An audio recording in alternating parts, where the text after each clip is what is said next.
Hello, everyone, and welcome. I am UTC President and CEO Rusty Williams, and I want to thank you for joining us today on this edition of the UTC podcast that we call The Intersection, which is sponsored by Anterix. Now, we call it The Intersection because UTC and its members are at that intersection of technology and the delivery of reliable and cost-effective utility services. Now, today, I am happy and excited to welcome our guest for this episode, Mr. Carlos Carrazzo. Many of you know Carlos, and he's recently retired from Southern California Edison, where he spent his entire career serving in and leading various telecommunications, IT, and infrastructure organizations there at Southern Cal Edison. During much of his time there at Southern Cal Edison, Carlos was very active with UTC, and he also encouraged his employees to be active as well.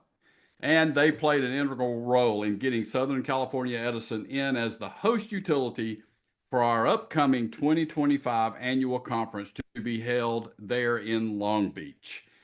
Carlos, it's great to have you with us today on this episode of The Intersection. Hey, thank you, Rusty. Thank you for having me. It's actually truly a pleasure for me to be here with you. And like you said, I look forward to seeing everybody this summer. I will still, although retired, I will still be there supporting everybody, supporting this industry. I appreciate you being willing to do that. The UTC stuff sort of gets in your blood, and we'll talk about that a little bit later in our conversation today. But it's something that becomes a part of our lives and part of our careers, and it's great to have you here on this podcast, but also particularly being involved in that event. I didn't go into a lot of details about your career. I'll let you touch on some of the highlights. But the one thing I do want to note is that your career is a career that is not common today, right? You spent Right. your career, the bulk of your career at one company there at Southern California Edison. I know that's a challenge for some of the younger people today that like different opportunities. But I want you to talk about that a little bit. One, what kind of drew you into Southern California Edison or that industry, Yeah. and what kept you there as you kind of worked through your career there over that 35 years? Yeah, no, that's an excellent question, Rusty, because as you said, as we hear about the new generations, it's hard to keep employees that long within an industry, within a company. I would tell you from my standpoint, I've been blessed. I was very fortunate to find this, and I would say that it found me. So for me, the way I got into the industry was going to Cal Poly Pomona. I had a friend who got an internship with Edison, and he told me about, hey, there's more internships going on. At the time, I'd already been starting this field of what I would call information systems, not necessarily infrastructure or telecom, but information systems. And I'd taken classes like any IS major in programming and systems analysis. And they were also starting to offer at Cal Poly a telecommunication track that I started to dabble in. I'm not somebody who found a lot of pleasure at the time within programming. Had to go through the COBOLs. I'm really going to date myself here with some of Oh these yeah, things, right? COBOL, Fortran, Fortran. SQL, and they really did not intrigue me as much as the infrastructure side did. And fortunately for me, the internship position that I actually ended up getting at Edison was within the department called the Network Installation Group. So it just happened. I was just seeking a job. And luckily for me, it fell into that space. So as I started my career with Edison, it was installing, it was back in 1989. And like I mentioned, we we're responsible for installing the first networks within the company. At the moment, we were mostly an SNA shop, a big mainframe shop, and we were just starting to implement the first token ring network for anybody who remembers what token ring was. and that was the beginning of my journey. And so it kind of found me more than me finding it.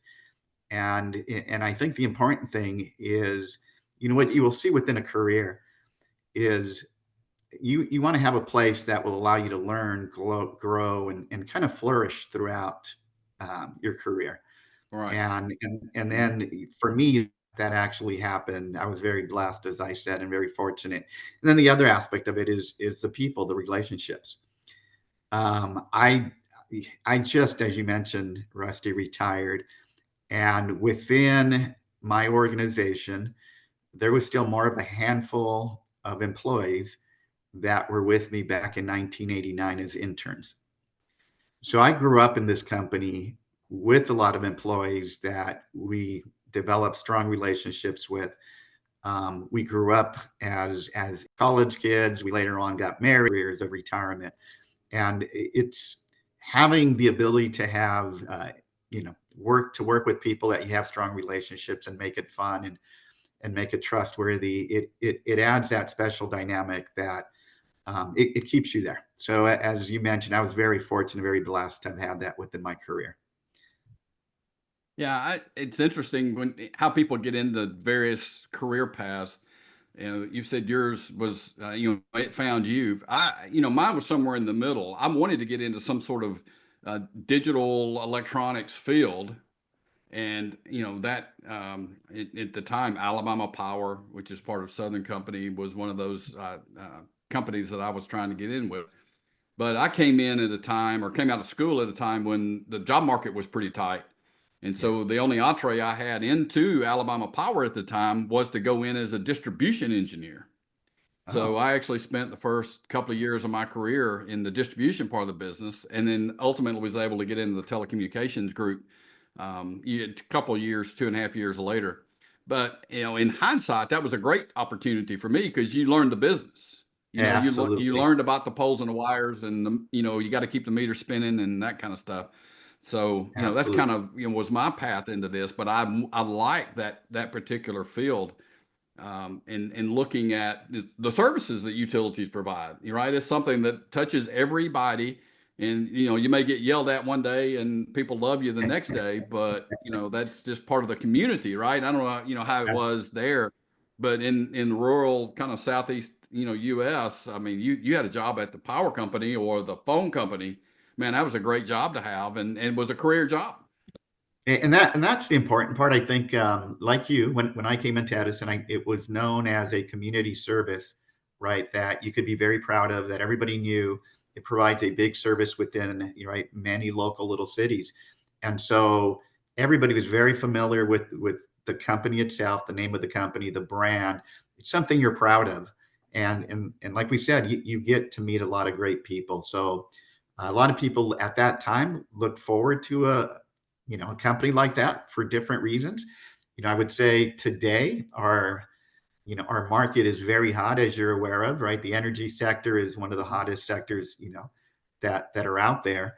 And because of renewables and the ability to try to get clean energy, um, there's a lot of people wanting to enter because of that. The other hand, the other part, the technology, um, for the first time ever, I would say, to some extent, the technology component of it is really taking off. So the fact that we have so much interest from, right, the Nvidias of the world, right, the Microsofts, that because AI is now going to play a significant function within the utility itself, on one hand, but these tech companies actually need utilities to be able to provide them power so that they can provide AI. Right. Right, there's a big benefit and a big opportunity, like I said, to really move the technology space. Yeah, there was a good period of time in the middle part of my career where it wasn't sexy to work for power companies, right? These energy Yeah. companies. And it was hard to keep people, from looking at, the flashy companies. And it wasn't that there was anything wrong with that, because everybody kind of picks their path. But now you're correct. It is a little different. Let me ask you about this. Been in your career, and both as a technical person and as management particularly. I know a lot of us, again, I'm a degreed engineer, and like you, got into management pretty early in my career. That's a challenge for some people, right? And if you're a technical Yes. person and you enjoy the technical part of the job, at some point you have to make a decision. right? Do you stay in technical jobs and do those from a a staff level type of a job, or do you get into management and with the fun and the aggravation that comes with being in management? And I've had that discussion a lot of times with people through the years. What's your experience or your thoughts about that, and what do you see as kind of the pluses and minuses either way? Yeah. So like you, when you spend as much time in a career like I have as well, it is a conversation that you end up having with a lot of employees, especially as you get to the back end of your career and you're developing plans, succession plans for your employees. There talent planning. That there is that conversation that needs to be had with many employees. Some looking, do they want to continue to go down the technical route or do they want to go down the leadership route? I'll start with for me. I'll share what kind of happened. So I was very fortunate to have great mentors, and bosses that really looked out for me and kind of guided me through this journey. Because I think when you're, especially coming in as an intern, when you're a youngin, you really don't know enough to know uh, where you should be navigating towards.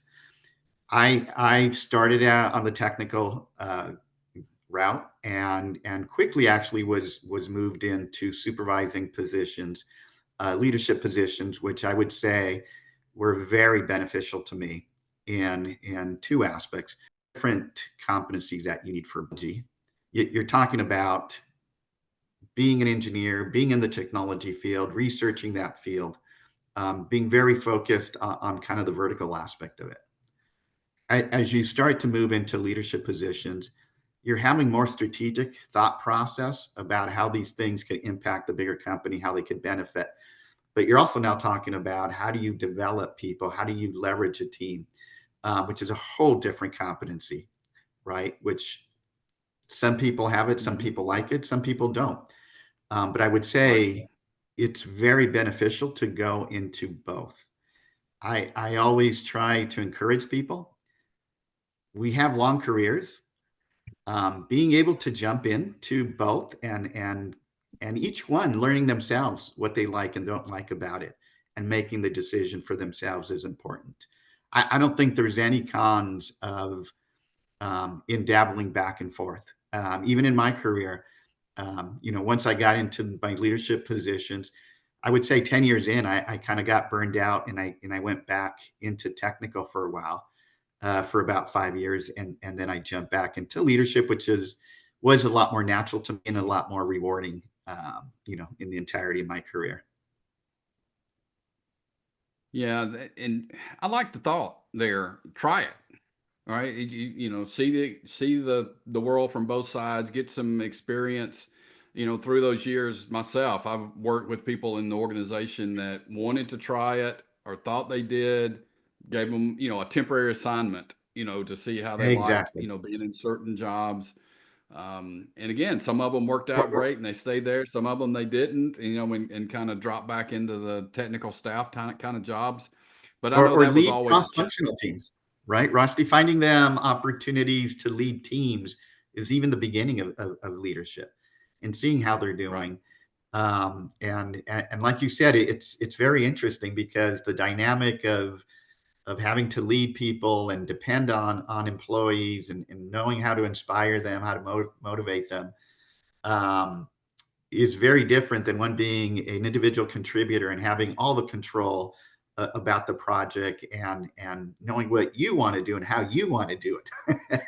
So those Yeah. dynamics play out, and the more they're able to jump in and figure it out for themselves, the better off they'll be. And I would even go as far as saying the more they step into somebody else's shoes, the more they appreciate it. So even as an individual contributor, the moment you jump into a leadership role and you understand the dynamics of how that operates, and even if you don't, if it's not for you and you jump back into an individual contributor, at the very least, you've got an appreciation for your boss and the role that the leaders have to go through. So that's why I'm a And, big fan of being able to dive into both. Yeah, and that's one of the things I tout from a UTC perspective, being involved at UTC. If you have not had those kind of experiences in your career, you have that opportunity within UTC. You can, become a committee chair, or get involved on Yes. finance committees or other Yes. experiences that you wouldn't necessarily get in a day-to-day job. And not only does it help UTC when we do that, right, but it helps the individual learn Yes. something that they may not have experienced in the past. And if it helps the individual, it helps their work group and ultimately their companies.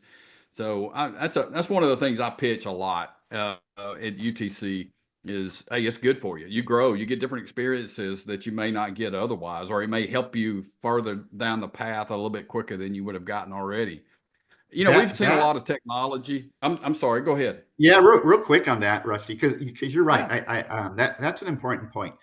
Um, right, exposing oneself to other thought processes, to other practices, right, to other how other people do it is always important, right? It's very easy to believe sometimes that, "Oh, I know what I'm doing. I have my box and I'm good." Um, but understanding how others do things differently for different reasons they may have gotten there, and then trying to gather those lessons and understand how they may apply to your space becomes really important. So being very comfortable, like you just said, stepping outside of your natural shoes and your natural environment to understand and learn is really important for someone's success in their careers. Yeah. I mean, just simple things like putting together agendas for meetings and learning how to do business meetings with Robert's Rules of Order and all those kind of things, right? It may not be directly, applicable or seemingly directly applicable, but it's all part of the process of growing and learning different things. So let's talk just a little bit. I joke a lot of times, about buzzwords, and artificial intelligence is one of those words now, right? Yeah, I'm joking, so you can't get a cup of coffee nowadays without somebody wanting to talk about artificial intelligence in some form or fashion. But that's right. another part of the utility industry that has changed over the last 5 years, I would say. When you look at data centers and the growth of data centers, and we've seen those for a while. When Google will come in or Facebook or Amazon and build these data centers in your area. But now it's exploding in the demand. But the kicker that artificial intelligence has done or is applying to particularly the energy demand, the electricity demand in running these centers, I mean, that's created another challenge. So, when we look at it, I know this is a subject we could talk about for 2 hours just by itself. But when we look at it from a employee perspective, there's several different aspects to this, right? There's the energy supply. There's, do you build your own data centers, which, Right. utilities need those data centers as well. I mean, what are your thoughts about that and how this is going to impact the utility industry as we go forward over the next 5 years, 10 years, Yeah. in this particular industry? Yeah, no. As you just said, right? AI is the buzzword of the day, and through our careers, we've seen many of these. But there is a lot to right to artificial intelligence, and I know on my cell phone I have Chat GPT, which I use a lot right these days, and my kids do as well, and I'm sure everybody's getting very comfortable with that. But as it relates to the utility industry, I mean, there's two things to look at there, what I would call internally and externally, and I'll touch upon internally first. So ourselves as an organization, before I retired, one of the things we started to dabble in was well, twofold. Understanding how AI could help the utility itself in the electric grid, and we had started some partnerships with WWT and NVIDIA to look at right how do we bring right AI experts to help us potentially look for opportunities at the very least. Some would say maybe even disrupt the energy sector on finding different ways to do things more efficiently. On because we are going to have these major power demands that we're just not going to be able to get to um, in our traditional ways of providing power. So reaching out to these, like I said, the tech sector, right, to help the utility sector to find ways to bring in either AI automation, more capabilities right, to help us disrupt and think differently about our sector. So internally, from a infrastructure standpoint, as you think about having to bring in potentially AI into your utility, you need to rethink about what does that mean for your internal data center groups. In my case, I was responsible for our grid data centers, and we started to understand. Right, you're now talking about the need for logistics because you're talking about bringing in potentially NVIDIA chips that have a lot more power demand, cooling demand, bigger computers with logistically you're going to have to find more space. And by the way, you're going to have to probably re-architect many things as well. So you have to start planning. I would say you should start planning and understanding that today, because all of that is going to take time, right, to kind of implement before you can jump on kind of like this AI journey, within your own data centers. We will be touching upon some of this in June at UTC, because we actually are doing a use case within our telecom group. We're having the command center. We're implementing generative AI capabilities within our command center, and just starting that journey. So hopefully by June we'll be able to demonstrate some things, for the industry, because I think that is the direction that all industries are moving towards. So that's kind of more from an internal standpoint. From an external standpoint, as you just said, what you're finding is many of these data centers that big tech are wanting to implement for all industries. In some cases, they're wanting to implement big data centers with AI in urban, in some cases rural. So what we found in our case is, in some cases, when you're talking about going out to areas where we don't have transmission or enough transmission, right, it takes us about 4 years to build out transmission to certain locations. So that's the world we're talking about that has to change. That because of either regulations, environmental policies, city policies, working with cities, is one dynamic, but just the build out of transmission itself to certain locations becomes very complicated. So trying to figure out how do you leverage more renewables in some cases, microgrids. How do you get power to locations a lot quicker than what utilities are able to do today? Because these tech giants are not going to wait for 4 to 8 years till we're able to build it out there. And that's even just the AI space. We had already been, I could say on the SE side, we already know we were headed into challenges just with electrification. Similar problem, wanting, the Teslas of the world wanting charging stations at locations that we did not have transmission. Once again, building out transmission to certain locations becomes complicated. So, between what the AI, data center industry is bringing into from a power demand, and what the electrification of vehicles is bringing in, and just natural growth, the utility sector has some big challenges as it moves forward, and these are the big things we're trying to tackle.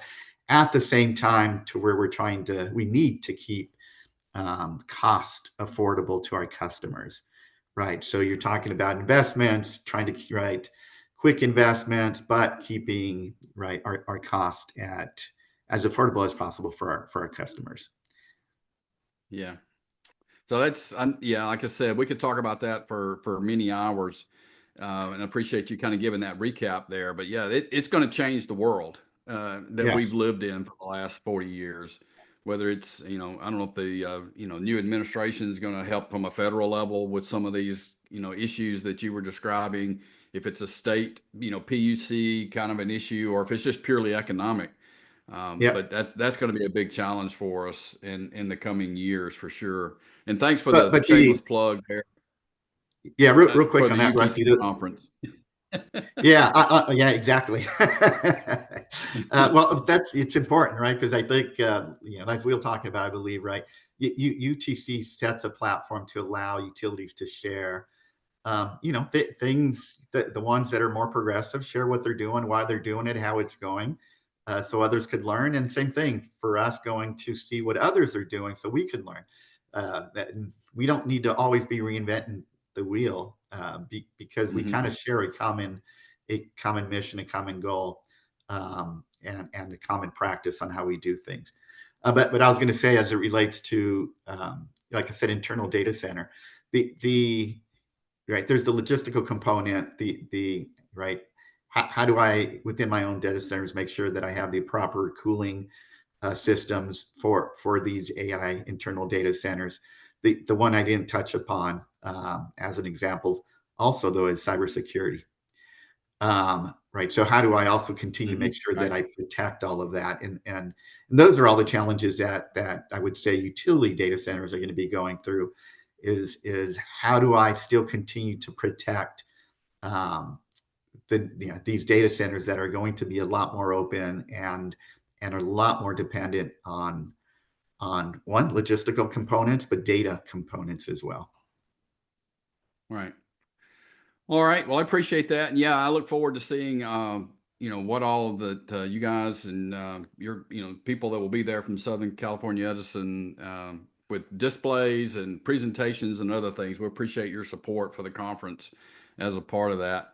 As we kind of get close to the end of our time here, I do need to at least bring up the topic of the wildfires. All right. And Yes. in recent, not too distant past few weeks ago from when we're recording this, you had those fires in the LA area, and man, we all saw the videos, and you could see the devastation that was going on there, and how traumatic and how intense the fires were, and how widespread some of the damage was.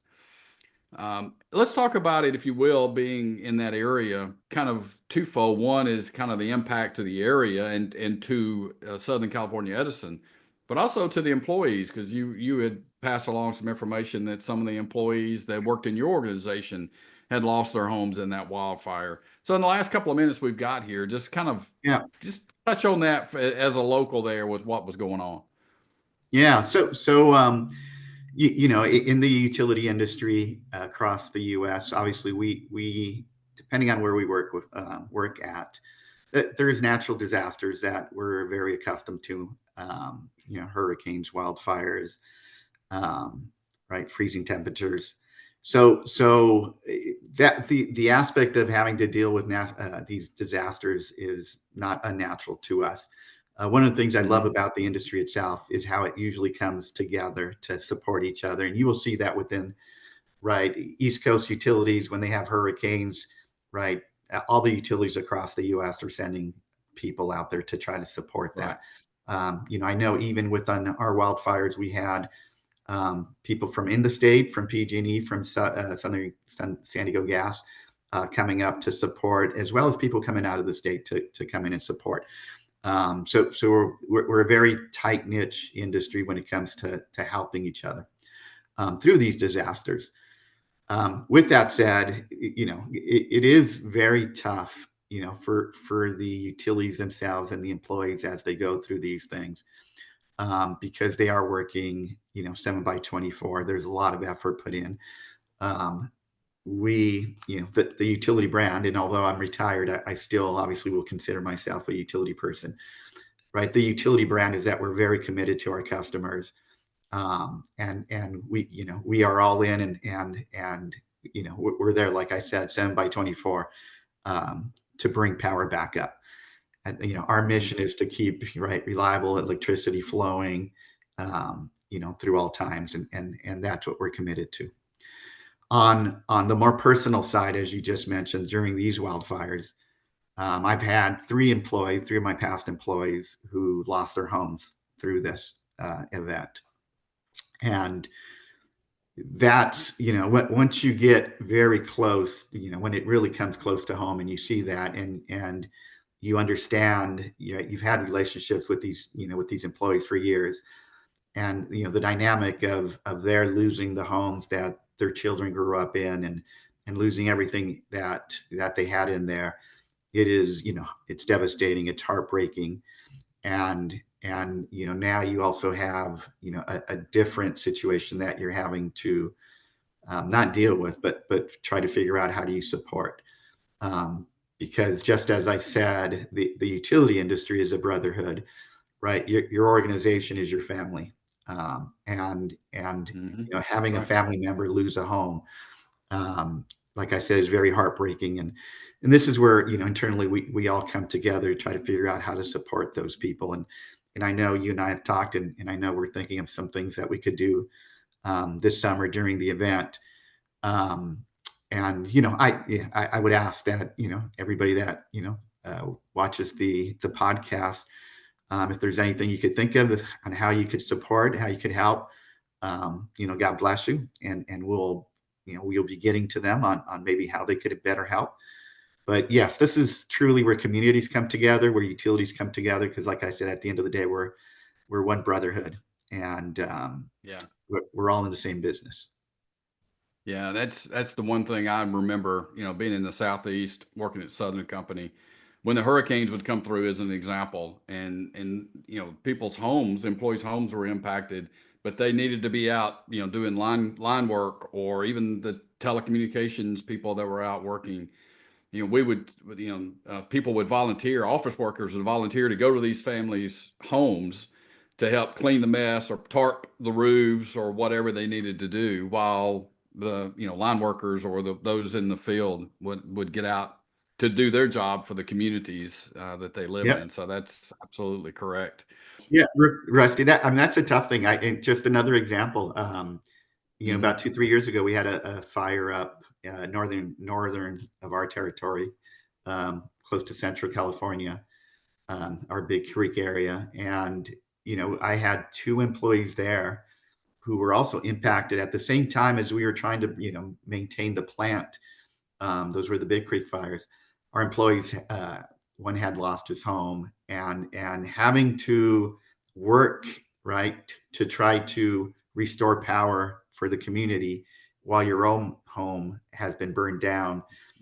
I think many people don't realize this is the charter that some of these employees have signed up for, and this is and true professionals. I mean, God bless them. Those are the stories that go untold and unheard of sometimes. Right. And like I said, it is just a testament to the the kind of employees that we work with and their commitment. Yeah, that's absolutely correct. That is absolutely correct. Well, Carlos, first I want to thank you for hanging out with me today for a little while and let me pick your brain. Congratulations on your career, there at Southern California Edison.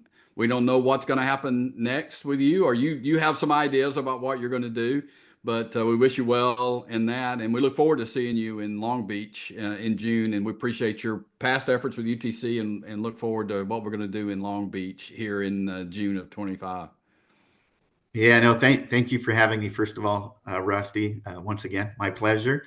But most importantly, thank you for everything you and UTC do. Thank you for your leadership. You and Carnell, I think, have done a tremendous job of continuing to grow UTC and provide a lot of value to the utilities.